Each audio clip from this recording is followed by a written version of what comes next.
শীত মানেই পিঠাপুলির আয়োজন। শীতের সময় মেয়ে জামাই নাতি বাড়িতে যেতে পারবে কিনা সেটা ভেবেই মা এর আগেই পিঠাপুলির আয়োজন করেছিল। তো এখানে মা পুলি পিঠা তৈরি করবে, তাই পুলি পিঠার কাইটা রেডি করে পলিথিনের ভিতরে রেখে ভালোভাবে ঢেকে রাখলো, যাতে করে এটার উপর শক্ত না হয়ে যায়। অন্যদিকে মাকে হেল্প করার জন্য এখানে চুলার কাছে বসে পড়েছিলাম পিঠার পুরটাকে রেডি করে দিতে। এখানে চিনি আর নারকেল দিয়ে পিঠার পুর রেডি করা হচ্ছিল। অন্যদিকে একটা দিদি এখানে পিঠার যে কাইটা ছিল সেটা দিয়ে বড় বড় করে রুটি বেলে নিচ্ছিল। তারপরে একটা কৌটার মুখ দিয়ে ছোট ছোট করে রুটিগুলোকে কেটে নেওয়া হচ্ছিল।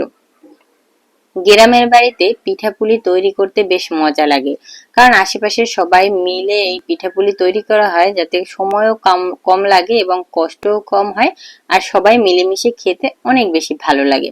তো এখানে পুলি পিঠা রেডি করা হচ্ছিল, পুরটা দিয়ে এটার উপর থেকে ভালোভাবে সুন্দর করে ছিল করা নেওয়া হচ্ছিল।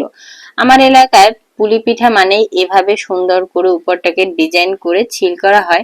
অনেক এলাকায় দেখেছি এই সিলটা করে না, শুধু চেপে চেপে রেখে দেয়। আবার অনেককে দেখেছি পিঠার যে ছাঁচ থাকে সেটা দিয়ে চেপে সুন্দর ডিজাইন করে নেওয়া হয়।